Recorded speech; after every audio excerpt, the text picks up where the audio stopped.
Muito bem, pessoal, agora tudo certo aqui, dando continuidade então às nossas questões, tudo resolvido, beleza?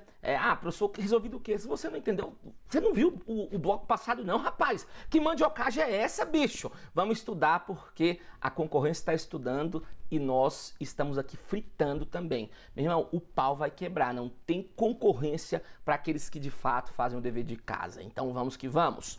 Próxima questão. Apenas brasileiros natos com no mínimo 35 anos de idade, podem concorrer ao cargo de presidente e vice-presidente da República e senador. Opa, olha aqui.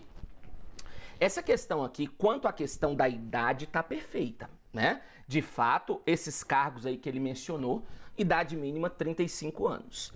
Agora, eu não preciso ser brasileiro nato para ser senador.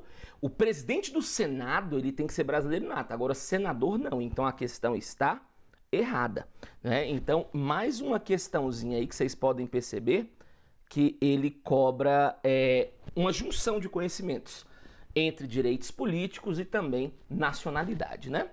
Próxima questão, 18.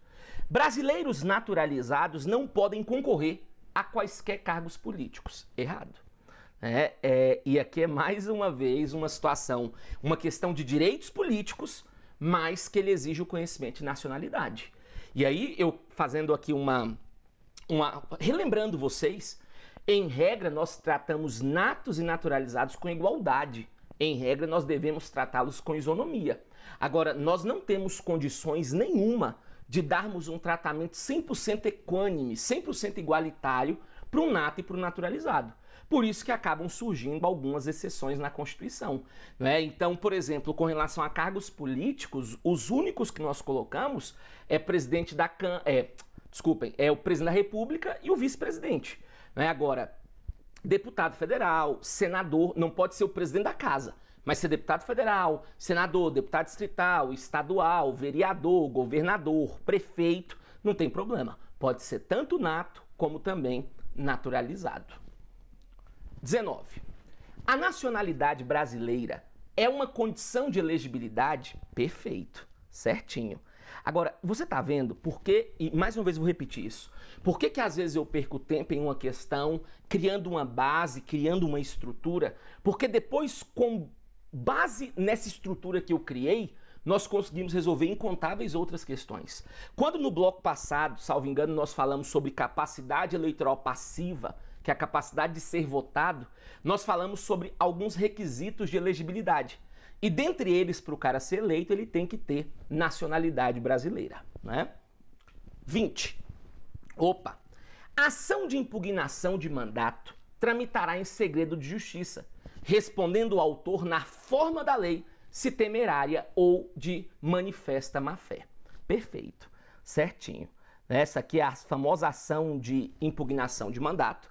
Esse caso especificamente aqui, né, nós vamos encontrar lá no artigo 14, parágrafo 11, salvo engano. Ele fala sobre essa questão de impugnação de mandato no artigo 14, parágrafos 10 e 11, beleza? Mas, de fato, essa aqui está totalmente condizente aí com o artigo 14. Então, por isso, pessoal, que por mais que você tenha base doutrinária, por mais que você entenda de jurisprudência e esteja acompanhando assiduamente a jurisprudência, jamais você pode apartar-se da literalidade do texto.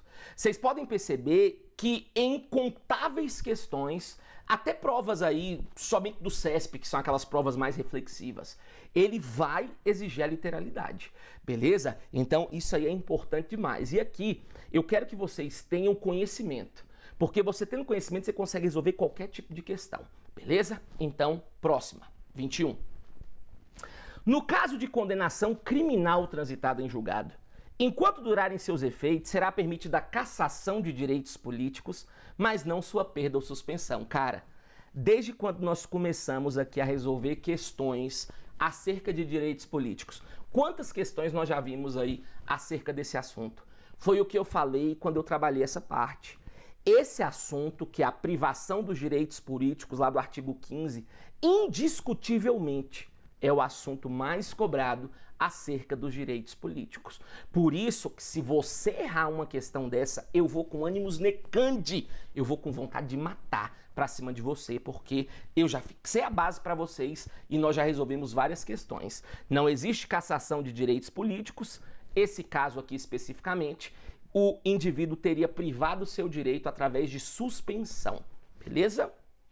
22. Opa, vou até sair um pouquinho aqui porque cortou um pedacinho.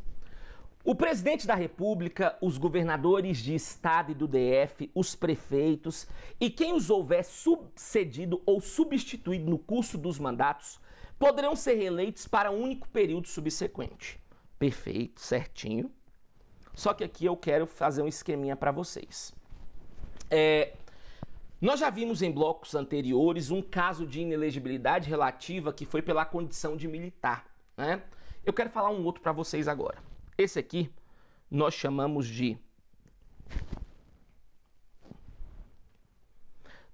esse aqui de inelegibilidade relativa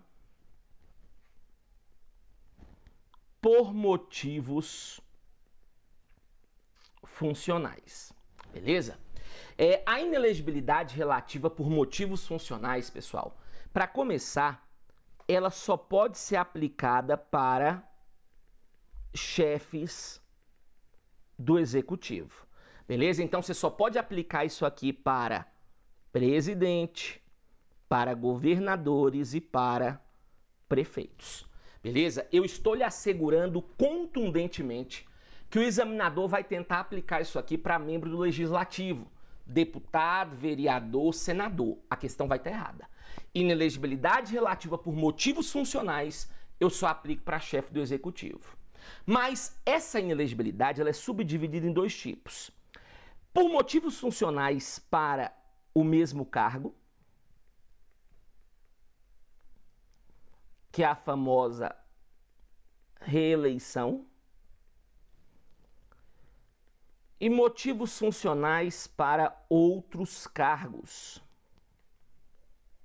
que é a famosa desincompatibilização. Beleza? Agora vem cá, deixa eu te fazer uma pergunta. No Brasil, os chefes do executivo, eles têm direito a quantas reeleições? Uma reeleição. Eles desempenham 2 mandatos, mas eles têm direito a uma reeleição. Então vou te dar um exemplo. Dilma foi eleita presidente em 2010 e foi reeleita em 2014, certo? Todos nós sabemos que ela sofreu impeachment, aquela coisa toda, mas vamos imaginar que não tivesse o impeachment acontecido. Então na eleição de 2018, Dilma estaria relativamente inelegível por motivos funcionais para o mesmo cargo. Ou seja, ela teve direito à sua reeleição enquanto presidente. Agora, lembrando, pensando que o impeachment não tivesse acontecido. Então, em 2018, ela não ia poder ter uma segunda reeleição para o cargo de presidente. Mas se Dilma quisesse, ela poderia ser candidata ao Senado, à Câmara, mas para isso ela precisaria fazer a desincompatibilização. O que é desincompatibilizar-se? É renunciar ao mandato 6 meses antes do pleito, 6 meses antes da eleição, para que assim possa concorrer a um outro cargo. Agora entenda, membros do Legislativo não têm número máximo de reeleição. Enquanto votarmos em deputados, vereadores e senadores, eles podem ficar no poder, bem como membro do Legislativo, para disputar um outro cargo, ele não precisa desincompatibilizar. Só quem precisa são os chefes do Executivo. Então vamos colocar uma observação aqui para não ter problema. Coloquem assim, por favor. Membro do Executivo, chefe do Executivo, melhor dizendo, coloca assim, chefe do Executivo, tem direito a uma reeleição. Chefe do Executivo tem direito a uma reeleição. E caso queira candidatar-se,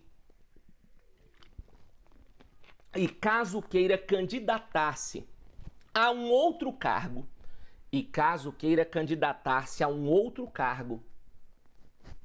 deve renunciar ao mandato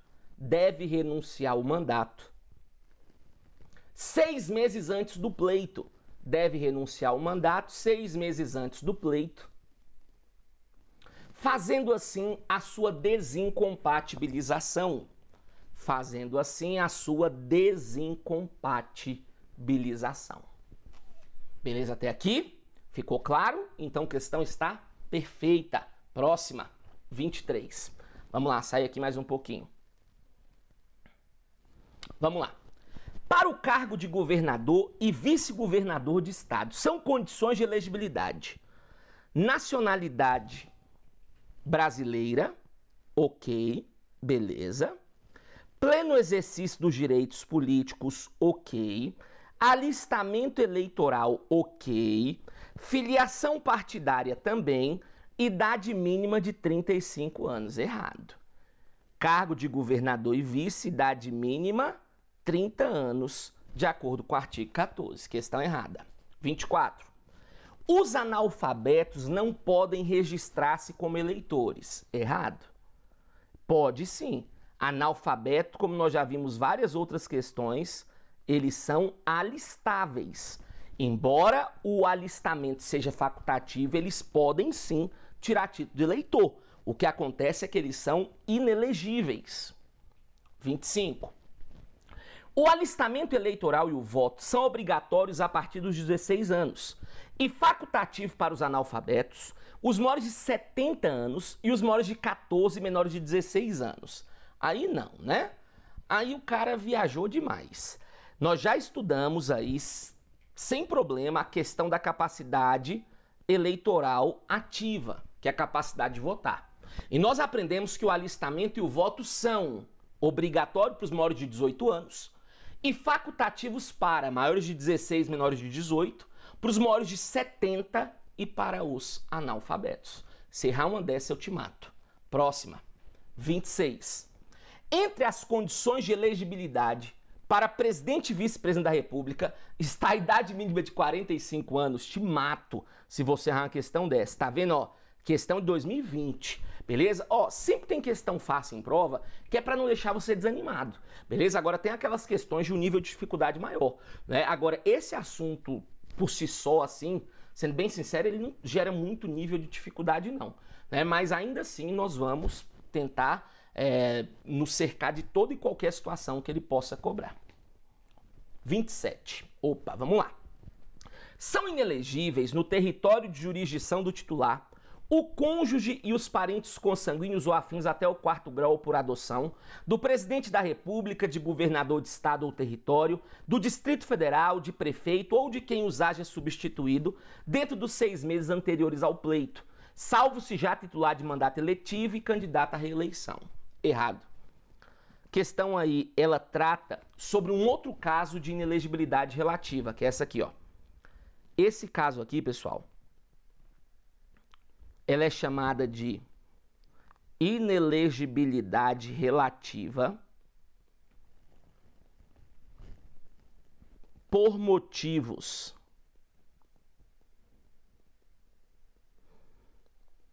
de casamento ou parentesco. Inelegibilidade relativa por motivos de casamento ou parentesco, também conhecida como inelegibilidade reflexa, que está prevista lá no artigo 14, parágrafo 7º da Constituição. E assim como a inelegibilidade relativa por motivos funcionais, que nós estudamos agora há pouco, essa aqui também eu só aplico para chefes do executivo. Então, só posso aplicar essa aqui também para o presidente, para governadores e para prefeitos. Agora, qual o probleminha dessa questão? O probleminha dela aqui é muito simples. O artigo 14, parágrafo 7º, fala que são inelegíveis no território de jurisdição do titular o cônjuge e os parentes consanguíneos ou afins até o 2º grau. Né? A questão fala que até 4º grau, errado, até o 2º. E interessante, porque ele geralmente gosta de colocar até 3º grau. E eu te explico por quê. A súmula vinculante 13 do Supremo, ela fala sobre nepotismo. E nepotismo, que é a proibição de contratar parentes em linha reta ou colateral, vai até o 3º grau. Agora, inelegibilidade reflexa, por sua vez, vai até o segundo grau. Beleza? Próxima questão. Vamos lá. São inelegíveis, independentemente de outros critérios de elegibilidade, os inalistáveis e os analfabetos. Perfeito. Independente de outros critérios, por quê? Porque eles são absolutamente inelegíveis. Eles não podem ser candidatos para nenhum cargo. Beleza? Então, certinho. 29. O mandato eletivo poderá ser impugnado ante a Justiça Eleitoral no prazo de 30 dias contado da eleição, instruída a ação com provas de abuso de poder econômico, corrupção ou fraude. Errado. Primeiro, não são 30 dias, a Constituição fala que são 15 dias. E tem um segundo ponto.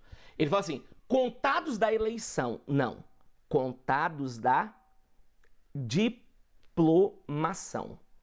Beleza? 15 dias contados da diplomação. Beleza? A diplomação, não sei se vocês sabem, pessoal, depois que tem a eleição, o cara ele é diplomado e depois da diplomação ele toma posse. Né? Tentando fazer uma analogia com o servidorismo público, por tratar-se de um cargo efetivo, antes do cara ser empossado, primeiro ele é nomeado, porque trata-se de um cargo efetivo. Aqui trata-se de um cargo eletivo. Então, antes de ser empossado, primeiro ele vai ser diplomado. Beleza? Então, são 15 dias contados da diplomação e não 30 da eleição. 30. A idade mínima requisitada para os cargos políticos são critérios de inelegibilidade? Errado. A questão da idade mínima nós vimos que entra dentro da capacidade eleitoral passiva. Entra dentro dos requisitos de elegibilidade, não dos casos de inelegibilidade. Então, ele entra dentro dos critérios de elegibilidade previstos na Constituição. Quando a questão é mais tranquila e eu já dei a base necessária, eu vou prosseguindo. O interessante é que resolvermos o máximo de questões possíveis para que você possa acabar exteriorizando tudo isso na hora da sua prova e com certeza será aprovado. Então vamos lá. 31. O mandato eletivo poderá ser impugnado ante a Justiça Eleitoral no prazo de 15 dias contados da diplomação, instruída a ação com provas de abuso do poder econômico, corrupção ou fraude. Perfeito. Aí está totalmente condizente com a literalidade, né, do artigo 5º do artigo 14, inciso 10 da Constituição. Perfeita questão. 32. O alistamento eleitoral e o voto são obrigatórios para os maiores de 18 anos e para os maiores de 16 menores de 18 anos. Obrigatório para os maiores de 18. Ponto. Facultativos para maior de 16, menor de 18, maior de 70 e analfabeto. Errado. Estão vendo aí que as questões elas vão se repetindo, porque o assunto ele não é gigante. 33. Os estrangeiros podem se alistar como eleitores? Jamais. Jamais, porque os estrangeiros, eles são o quê? Inalistáveis. Eles não podem tirar título de eleitor. Estrangeiro não tem vínculo político com o nosso Estado. 34. As inelegibilidades absolutas são previstas pela Constituição. Perfeito. Podendo a lei ordinária trazer hipóteses adicionais. Errado. Errado. E aqui você vai tomar cuidado.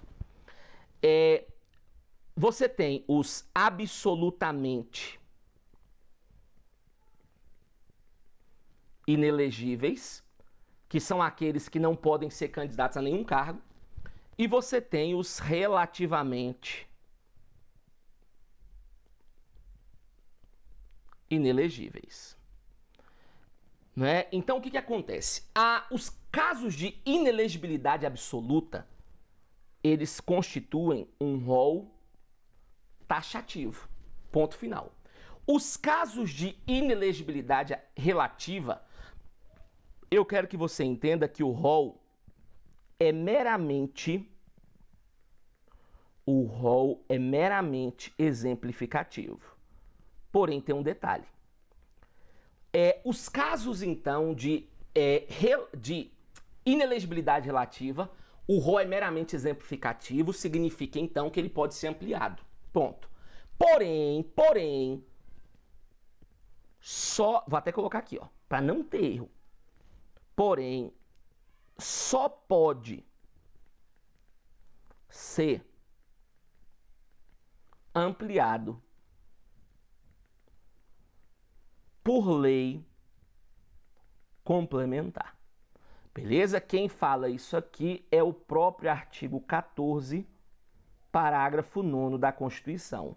Ele fala que somente por lei complementar é que você pode ampliar os casos de inelegibilidade relativa. Então, muito cuidado aí. O rol de absolutamente inelegíveis é taxativo, o rol de relativamente inelegíveis é exemplificativo, entretanto, só podemos ampliar por lei complementar. 35. Todo elegível é eleitor, mas nem todo eleitor é elegível. Questão boa, né? Presta atenção. Todo elegível é eleitor, óbvio. Se você pode ser votado, se você é elegível, obrigatoriamente você tem que votar. Afinal, um dos critérios de elegibilidade é você ter alistamento eleitoral, é você ter título de eleitor. Agora, nem todo eleitor é elegível, sim. Você tem o caso do analfabeto. Analfabeto, ele é um eleitor, porque ele pode tirar título de eleitor. Agora, analfabeto é totalmente inelegível, né? Então, ó, todo elegível é eleitor? Sim, mas nem todo eleitor é elegível. Perfeito, porque nós vamos aí lembrar sempre do caso do analfabeto. 36. Os militares são inalistáveis? E aí? É errado. Né? Os militares não. Os conscritos, que são aqueles que estão durante o período de serviço militar obrigatório, eles são inalistáveis. Agora, quando eu falo militar, a questão está muito genérica. Né? Você tem aí muitos e muitos casos de militares. E o militar, ele é alistável. Essa é a regra. Salvo se for um conscrito. O conscrito, que é aquele militar que está durante o período de serviço militar obrigatório, esse é inalistável. Agora, deixar militar de forma genérica, aí eu não posso considerar. 37. Tá, pegando um pouquinho aqui, então vou ver o slide com vocês, ó. A capacidade eleitoral ativa revela o direito de ser votado e eleito para cargos eletivos. Ei, quando eu coloco uma questão, por mais às vezes básica que seja, é porque a questão cai em prova, beleza? Eu não tô aqui para ficar enchendo linguiça para vocês. Eu quero que vocês tenham o máximo de rendimento possível em prova de constitucional. Então vem cá, nós falamos que capacidade eleitoral ativa é a capacidade de votar. Capacidade eleitoral passiva é a capacidade de ser votado. Ele falou aqui do direito de ser, ele falou do direito aqui, ó, de ser votado. Direito de ser votado é capacidade eleitoral passiva. Quando eu falo em capacidade eleitoral ativa, é a capacidade de votar. Portanto, a questão está errada. 38. Vou sair mais uma vez de cena aqui. 38. Vamos lá. Atualmente, não mais se tem como indispensável a filiação partidária como condição de elegibilidade, admitindo-se a chamada candidatura avulsa. E aí a questão, obviamente, está o quê, pessoal? Errada. No Brasil, nós não permitimos a famosa candidatura autônoma ou avulsa, que é quando você pode ser candidato independentemente de estar afiliado a um partido. Aqui no Brasil, nós não permitimos. Obrigatoriamente aqui você tem que estar afiliado a um partido. É tanto que o artigo 14 ele coloca como um requisito de elegibilidade, um requisito para o cara ser eleito, estar afiliado a um partido político. 39. A exigência de domicílio eleitoral na respectiva circunscrição observa um período mínimo previsto em lei. Perfeito. Ó, aí aqui é que você tem que tomar cuidado. A Constituição fala assim, são requisitos de elegibilidade, dentre outros, né? Domicílio eleitoral na circunscrição. Acabou. A nossa Constituição não fala o período que você precisa estar domiciliado no local para ser candidato. Todavia, lei trata sobre esse assunto, beleza? Legislação infraconstitucional é que vai acabar regulamentando essas questões mais genéricas deixadas pelo texto constitucional. Mas tem prazo sim mínimo, salvo engano a lei define que é um prazo mínimo de 1 ano, beleza? Não é a Constituição, é uma lei infraconstitucional que trata do assunto. Vamos resolver mais uma questão nesse bloco aqui. 40. A liberdade de voto tutela, inclusive, a possibilidade do eleitor votar nulo ou em branco. Perfeito, certinho. Quando eu garanto a capacidade ativa, que é a capacidade de votar, você pode votar em um candidato, bem como você pode votar nulo ou branco. É uma forma de voto, né? Tudo bem que às vezes nós não entendemos muito bem a utilidade do voto nulo e branco. Alguns votam como sendo uma forma de protesto e não sei o quê, mas às vezes o voto acaba indo para alguém.